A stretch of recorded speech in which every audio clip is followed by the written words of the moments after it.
بسم الله الرحمن الرحيم.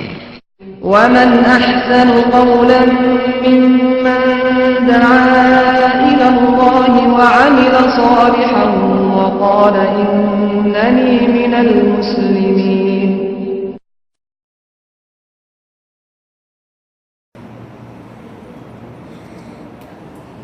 الحمد لله نحمده ونستعينه ونستغفره ونعوذ بالله من شرور انفسنا ومن سيئات اعمالنا من يهده الله فلا مضل له ومن يضلل فلا هادي له واشهد ان لا اله الا الله وحده لا شريك له واشهد ان محمدا عبده ورسوله اما بعد فان خير الحديث كتاب الله وخير الهدي هدي محمد صلى الله عليه وسلم وشر الأمور محدثاتها وكل محدثة بدعة وكل بدعة ضلالة وكل ضلالة في النار. رب اشرح لي صدري ويسر لي أمري واحلل عقدة من لساني يفقهوا قولي. رب أعوذ بك من همزات الشياطين وأعوذ بك رب أن يحضرون. بسم الله الرحمن الرحيم. عن معاوية رضي الله تعالى عنه أن النبي صلى الله عليه وسلم قال: إن المؤذنين أطول الناس أعناقا يوم القيامة. وعن أبي هريرة رضي الله عنه قال: قال رسول الله صلى الله عليه وسلم: الإمام ضامن والمؤذن مؤتمن. اللهم ارشد الائمہ واغفر للمؤذنین. گزشتہ درس میں ائمہ اور مؤذنین اور خاص طور پر اذان کہنے کے فضائل اور برکات کیا ہیں اس سلسلہ میں کچھ گفتگو ہوئی تھی، اور نبی اکرم صلی اللہ علیہ وسلم کا یہ ارشاد ذکر کیا گیا تھا کہ آپ نے ارشاد فرمایا: ان المؤذنین اطول الناس اعناقا یوم القیامہ.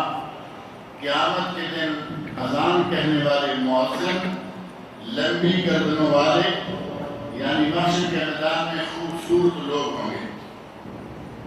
اور حضرت ابو ہریرہ رضی اللہ عنہ سے نقل ہے کہ نبی صلی اللہ علیہ وسلم نے ارشاد فرمایا: الامام ضامن، امام ذمہ دار ہے، والمؤذن مؤتمن، اور مؤذن امانت دار ہے. امام ذمہ دار ہے اور مؤذن امانت دار ہے. اللہم ارشد الائمہ، اے اللہ اماموں کو ہدایت، رشد و ہدایت عطا فرما. واغفر للمؤذنین، اور جو اذان کہنے والے مؤذن ہیں اے اللہ ان کو بخش دے. اس حدیث میں ائمہ اور مؤذنین کا مقام اور ان کے لیے نبی اکرم صلی اللہ علیہ وسلم کی دعا سے اندازہ ہوتا ہے کہ اذان کہنا اور جماعت کروانا کتنا بڑا مرتبہ ہے، منصب ہے. اور نبی اکرم صلی اللہ علیہ وسلم کا یہ فرمانا: الامام ضامن، امام ذمہ دار ہے. امام ذمہ دار کس چیز کا ہے؟ اگر مقتدی کی نماز میں کوئی معمولی عیب رہ جائے یا مقتدی کوئی غلطی کر بیٹھے اپنے طور پر، باجماعت نماز ادا کر رہا ہے، اس کی نماز انشاءاللہ ہو جائے گی. لیکن اگر کوئی ایسا کام چھوڑ دے جو رکعت کا رکن ہے تو امام یہاں کوئی ضامن نہیں ہے کہ بس کیونکہ وہ امام کے پیچھے ہے نماز ہو گئی. مثال کے طور پر ایک آدمی نے قیام کے دوران کھڑے کھڑے پتہ نہیں کہاں کے خیالات اپنے دماغ میں بسا لیے. امام نے اللہ اکبر کہا، اس نے نہیں سنا. امام رکوع چلا گیا، امام نے کہا سمع اللہ لمن حمدہ. اب اس کو ہوش آیا کہ میں تو جماعت میں کھڑا ہوں. اس کا رکوع رہ گیا. اب اس کی یہ رکعت شمار نہیں ہوگی، چاہے یہ امامت کروانے والے کے پیچھے ہے چاہے اکیلا ہے. اور اگر خود امام ہے تو ظاہر ہے کہ وہ تو پیچھے والوں کی بھی رکعت گئی. امام ضامن کا معنی یہ ہے کہ امام ذمہ دار ہے نمازوں کے اوقات کا، نمازوں کی رکعات کا اور نمازوں کی کیفیت کا. امام کی ذمہ داری یہ ہے کہ وہ پوری توجہ کے ساتھ جماعت کروائے، کتنی رکعتیں پڑھنی ہیں، کم از کم امام تو ہوش و حواس میں ہو۔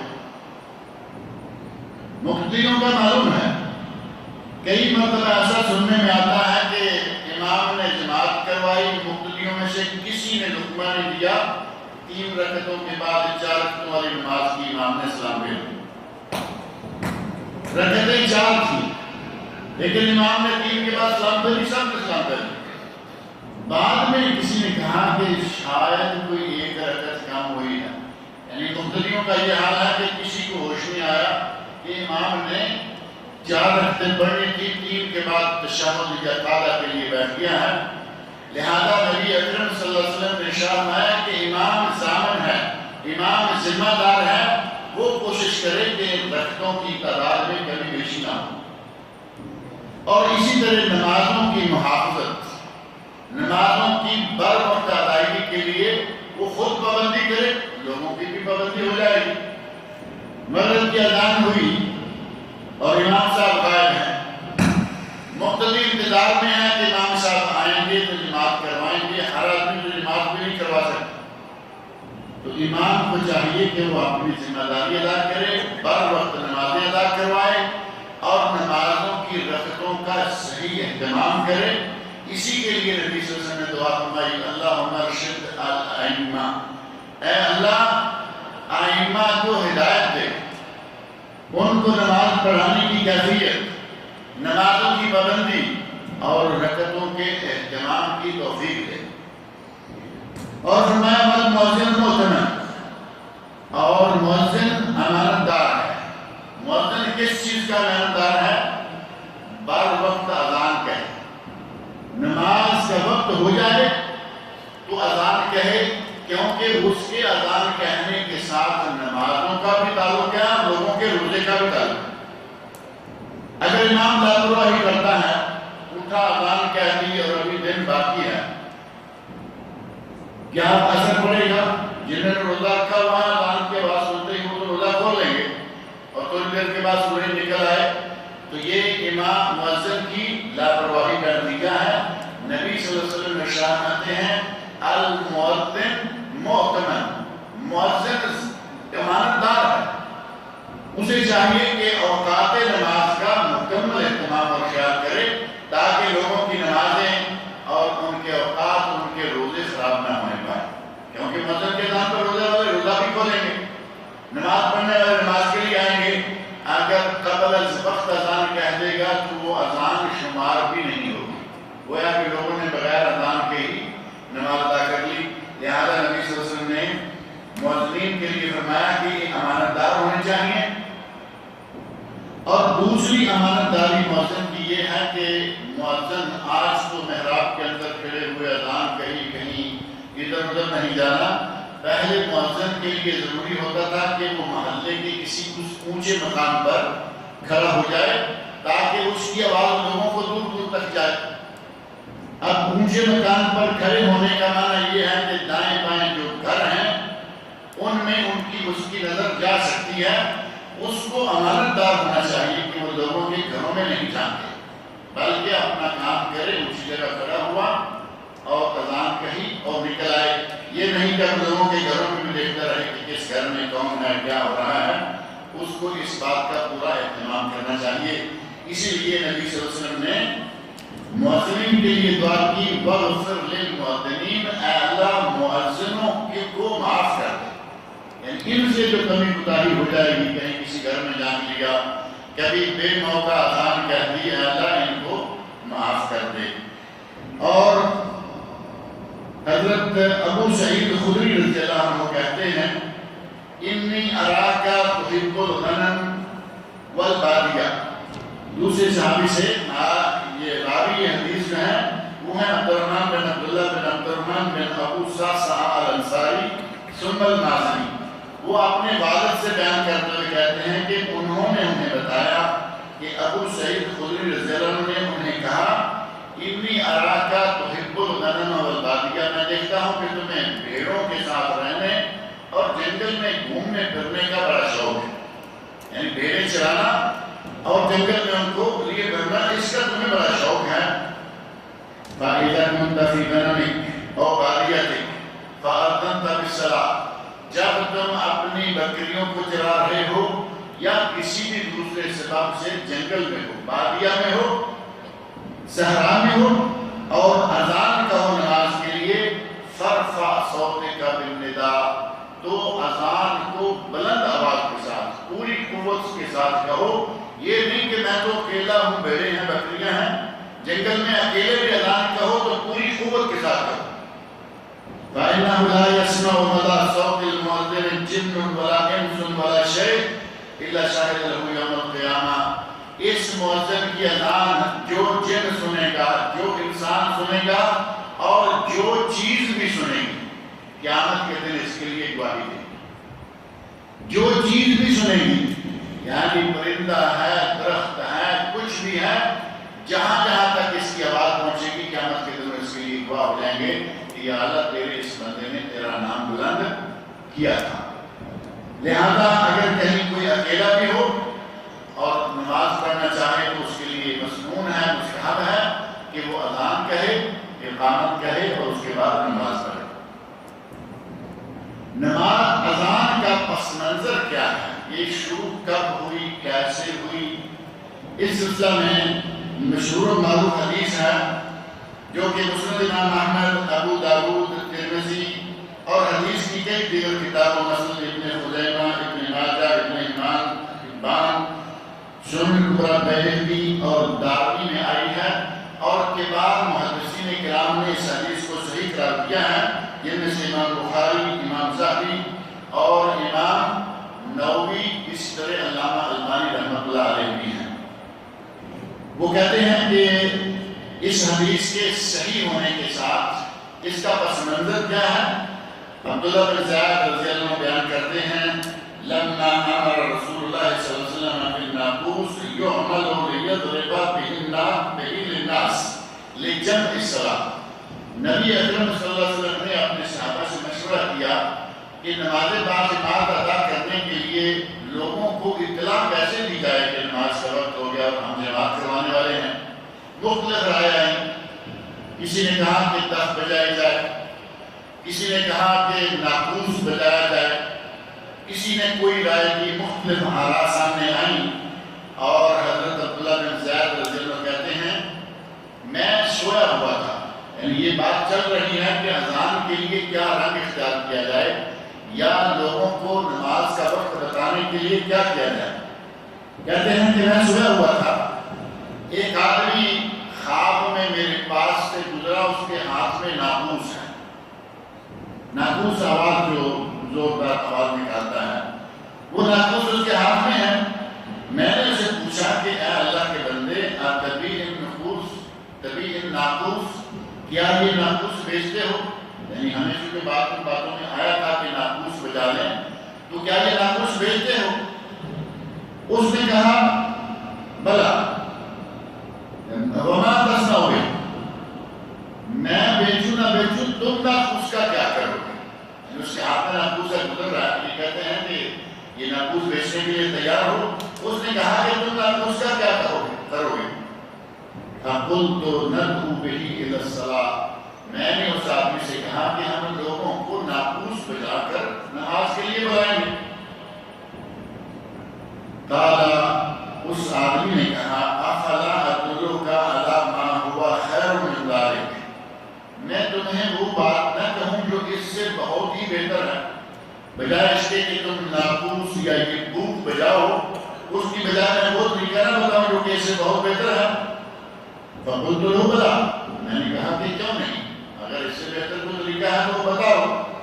فقال، اس نے کہا کہ یہ کہو، اب پوری اذان جو ہے وہ اس نے کہی، اللہ اکبر اللہ اکبر اللہ اکبر اللہ اکبر، اشہد ان لا الہ الا اللہ اشہد ان لا الہ الا اللہ اشہد ان محمد رسول اللہ اشہد ان محمد رسول اللہ، حی علی الصلاۃ حی علی الصلاۃ حی علی الفلاح حی علی الفلاح، اللہ اکبر لا الہ الا اللہ، پوری اذان کے کلمات اس نے کہے اور روانہ ہوا۔ ابھی دور نہیں گیا، قریب ہی ہے، ثم استأخر عنی غیر بعید، دور نہیں گیا لیکن مجھ سے ہٹا، آگے 2 قدم یہ تو ہو گیا اذان.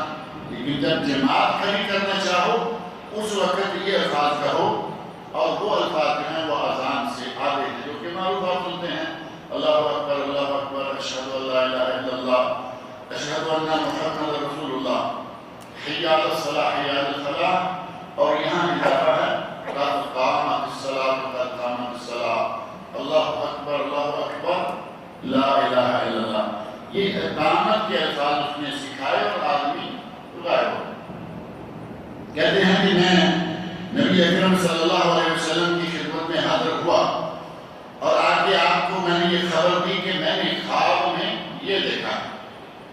تو نبی اکرم صلی اللہ علیہ وسلم فرمایا انہا لرؤیا حق انشاءاللہ، اللہ کو منظور ہوا تو یہ تمہارا خواب بالکل سچا اور صحیح ہے. اور ساتھ ہی آپ نے فیصلہ فرما دیا کہ یہی ہمارے لیے اذان ہوگی، جماعت کے لیے بلانے کے لیے، نماز کے لیے بلانے کے لیے یہی کلمات بات کریں گے. اور ساتھ ہی حکم دیا فقم مع بلال فعلت علیہ ما رأیت فلیؤذن بہ، آپ نے فرمایا کہ بلال کے پاس کھڑے ہو جاؤ، تم یہ کلمات جو تمہیں خواب میں دکھائے گئے ہیں بلال کو بتاتے جاؤ، اور بلال ان کلمات کو بلند آواز سے کہتا جائے گا، کیونکہ فَإِنَّهُ أَنْدَى صَوْتًا مِنْكَ، وہ تم سے زیادہ بلند آواز والے. حضرت عبداللہ بن زیاد سے کہا کہ تمہاری آواز ذرا کم ہے، تم یہ کلمات بلال کو کہو رضی اللہ عنہما، اور بلال اذان کہیں گے زور کے ساتھ، یہ ہماری آج کے بعد اذان ہوا کرے گی. کہتے ہیں اس طرح ہوا، میں بلال رضی اللہ عنہ کے پاس کھڑا ہو گیا اور میں وہ کلمات دہراتا گیا، اور زور سے حضرت بلال وہ کلمات کہتے گئے، اذان کہتے گئے. حضرت عمر فاروق رضی اللہ عنہ اپنے گھر میں تھے، انہوں نے اذان کے کلمات سنے، بھاگے، اپنی چادر گھسیٹتے ہوئے نبی صلی اللہ علیہ وسلم کی خدمت میں آ کے پہنچ گئے اور کہتے ہیں والذی بعثک بالحق یا رسول اللہ، اے اللہ کے رسول، قسم ہے اس ذات کی جس نے حق کے ساتھ آپ کو نبی بنا کر بھیجا ہے، لقد رأیت مثل ما رأى، یہ مکمل خواب مجھے بھی آیا ہے جیسے اس نے آپ کو بتایا کہ یہ اذان کی کلمات، یہ اقامت کی کلمات، مکمل یہ خواب مجھے بھی آیا ہے. فقال رسول اللہ صلی اللہ علیہ وسلم فللہ الحمد، تو اللہ رب العزت کی ہر طرح کی تعریف ہے. یعنی تمہیں بھی خواب آیا، اذان سکھلائی گئی، انہیں خواب آیا، اذان سکھلائی گئی، اور آج کے بعد یہی ہماری اذان ہوا کرے گی. اس طرح اذان کا آغاز ہوا. اس سے پہلے مشورہ ہوا، یہ کیا جائے، وہ کیا جائے، یہ بجایا جائے، دف نبوس، بالآخر اللہ کے کلمات، تکبیر، اللہ اکبر، ان کلمات کو اذان قرار دیا گیا. اور مؤذن کے لیے مستحب یہ ہے کہ اللہ اکبر 2 مرتبہ اکٹھا کہیں، پھر اللہ اکبر 2 مرتبہ اکٹھا کہیں. آپ کبھی کبھی کوئی اذان سنتے ہوں گے، خاص طور پر ہمارے یہاں بعض بدو اذان کبھی کبھی کہتے ہیں، کسی جگہ وہ کہیں گے اللہ اکبر اللہ اکبر اللہ اکبر اللہ اکبر، 4 مرتبہ ہوئے نا، چاروں کلمات کو 4 سانس کے ساتھ. مستحب کیا ہے؟ 2 کلمات اکٹھے کر کے 2 سانسوں کے ساتھ ان کو کہنا ہے اللہ اکبر اللہ اکبر، اب سانس لے لیں، پھر اللہ اکبر. یہ ہے مستحب طریقہ.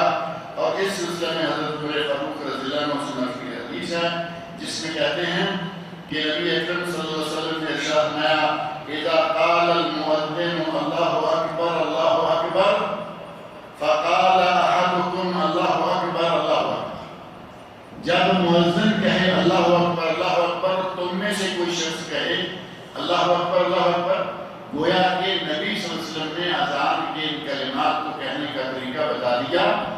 الگ الگ کہیں جائز ہے، لیکن مستحب اور بہتر یہ ہے کہ اللہ اکبر دونوں اکٹھے کہے جائیں. وہ بدلی انداز جو ہے وہ اختیار نہ کیا جائے، 2 سانسوں میں یہ 4 کلمات کہے جائیں. اور اس حدیث میں ہے کہ آگے آگے مؤذن کہتا جا رہا ہے، پھر مؤذن نے کہا اشہد ان لا الہ الا اللہ، سننے والا کہے اشہد ان لا الہ الا اللہ. مؤذن کہے اشہد ان محمد رسول اللہ، سننے والا کہے اشہد ان محمد رسول اللہ. مؤذن کہے حی علی الصلاۃ اور سننے والا کہے لا حول ولا قوت الا باللہ. باقی کلمات برابر پیچھے کہتے جائیں، لیکن جب حی علی الصلاۃ کہے تو لا حول ولا قوت الا باللہ، اور جب مؤذن کہے حی علی الفلاح تو اس وقت بھی لا حول ولا قوت الا باللہ. اذان کا جواب دینے کا طریقہ اس حدیث میں موجود ہے. اور پھر مؤذن کہے اللہ اکبر اللہ اکبر، سننے والا بھی کہے اللہ اکبر اللہ اکبر، اور مؤذن کہے لا الہ الا اللہ آخر میں، اور سننے والا بھی کہے لا الہ الا اللہ من قلب. اذان کہنے والے کے پیچھے پیچھے دل سے یہ کلمات کہے. اور دل سے کلمات کے کہنے کا معنی کیا ہوگا؟ یعنی یہ نہیں کہ اذان آپ کہہ رہا ہے، آپ اپنے کام میں مشغول ہیں، کبھی کلمہ سن لیا کبھی نہیں، اور کہا کہ چلے گنتی پوری کرنی ہے. دل سے اللہ کی بڑائی بیان کرتا جائے، پورے یقین اور ایمان کے ساتھ ان کلمات کو کہتا جائے. نبی صلی اللہ علیہ وسلم فرماتے ہیں کہ اذان کا جواب دینے والے کو اللہ جنت عطا. کوئی کام نہیں، کوئی محنت نہیں، اذان سن رہے ہیں، جواب دے رہے ہیں. نبی صلی اللہ علیہ وسلم نے کہ اگر کسی نے ایسا کر لیا داخل الجنہ تو وہ جنت میں داخل ہوگا. صحیح مسلم اور سنن ابو داؤد کی صحیح حدیث میں یہ کلمات آئے. اور اذان میں ایک ترجیح ہوتی ہے، اور ترجیح کیا ہے؟ پوری اذان اس طرح کہنی ہے، لیکن اشہد ان لا الہ الا اللہ، اشہد ان لا الہ الا اللہ، اشہد ان محمد رسول اللہ، اشہد ان محمد رسول اللہ. ایک مرتبہ ان کلمات کو آہستہ آواز سے کہا، اور دوسری مرتبہ پوری قوت کے ساتھ زور کے ساتھ ان کلمات کو دہرایا. دہرانے کو ترجیح کہتے ہیں، یعنی پہلے یہ کلمات کہہ لیے ہیں لیکن ذرا آہستہ آواز سے، اور دوبارہ جب دہرائیں تو پوری قوت کے ساتھ دہرائیں. یہ ترجیح کا طریقہ جو ہے یہ بھی نبی اکرم صلی اللہ علیہ وسلم سے ثابت ہے. معروف صحابی حضرت ابو محذورہ یہ بھی مؤذن رسول ہیں.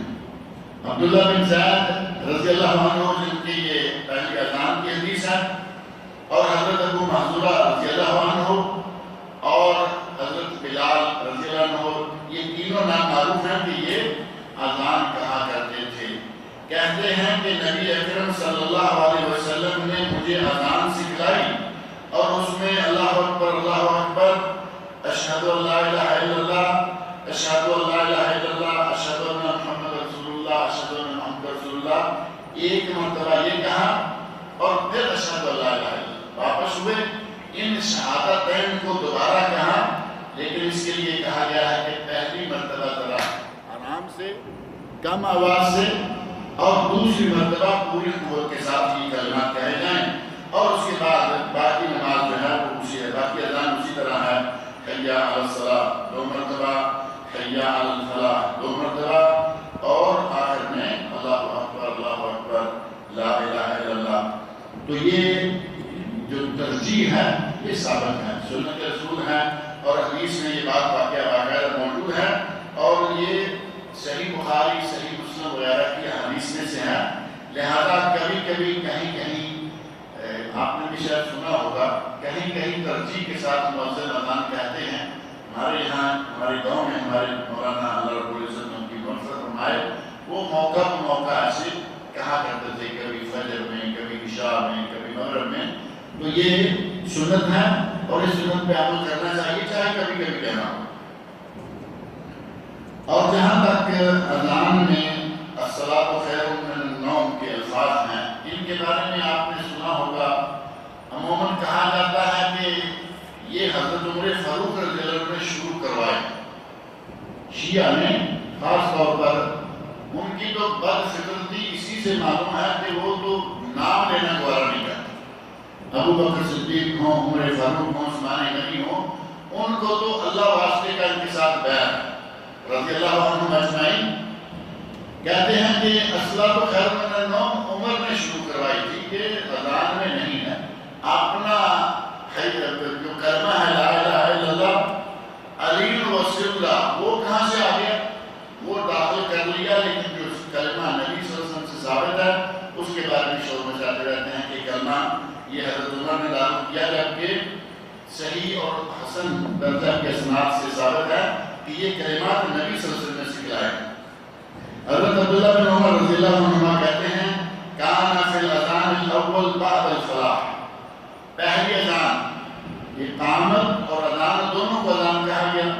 پہلی اذان یعنی اذان میں حی علی الصلاۃ اور حی علی الفلاح کے بعد الصلاۃ خیر من النوم 2 مرتبہ یہ کہا جایا کرتا تھا. کانا یعنی نبی صلی اللہ علیہ وسلم کے حدیث مبارک میں یہ موجود تھا. اور ابو داؤد کی ایک روایت ہے جس میں حضرت ابو محذورہ رضی اللہ عنہ بیان کرتے ہیں الصلاۃ خیر من النوم، الصلاۃ خیر من النوم فی الاولی من الصبح، فجر کی پہلی اذان جو کہ اقامت کے مقابلے میں پہلی ہے ورنہ پہلی نہیں. بعض علماء نے یہ بھی کہا ہے کہ فجر کی پہلی اذان، فجر کی 2 اذانیں معروف ہے خاص طور پر رمضان میں، ایک جگانے کے لیے اور دوسری سحری کھانے کو بند کرنے کے لیے. اور یہ اذان عام حالات میں بھی اگر کوئی کہتا ہے تو یہ جائز ہے تاکہ لوگ تہجد پڑھنے والے جو ہیں وہ تہجد پڑھنے کے لیے اٹھ جائیں. اور عموماً اس کو اذان تہجد بھی کہا جاتا ہے. تہجد کے لیے اذان کہنا ثابت ہے. 2 اذانیں، کسی نے کہا کہ تہجد کی جو 2 اذانیں ہیں ان میں سے پہلی اذان میں الصلاۃ خیر من النوم کہنا، لیکن زیادہ صحیح یہی ہے کہ اذان اور اقامت کو 2 اذانیں شمار کیا گیا. اس میں سے کہتے ہیں کہ اذان میں یہ کلمات ہیں. اور نبی اکرم صلی اللہ علیہ وسلم نے یہ کلمات باقاعدہ سکھلائے ہیں. یہ حضرت عمر فاروق رضی اللہ عنہ کے داخل کیے ہوئے نہیں ہیں. اللہ رب العزت مجھے اور آپ سب لوگوں کو نبی اکرم صلی اللہ علیہ وسلم کے ارشادات کو سننے، سمجھنے، پڑھنے اور ان پر عمل کرنے کی توفیق عطا فرمائے. آگے کچھ مسائل ہیں. حضرت ابو محذورہ، حضرت بلال رضی اللہ عنہ، حضرت عبداللہ بن زید، ان کے اذان کہنے کے اوقات، کون کب اذان کہتا ہے، سحری کے سلسلے میں اس میں بعض ہدایت موجود ہیں. انشاءاللہ اگلے اتوار کو پڑھیں گے. اللہ تعالیٰ مجھے اور آپ سب کو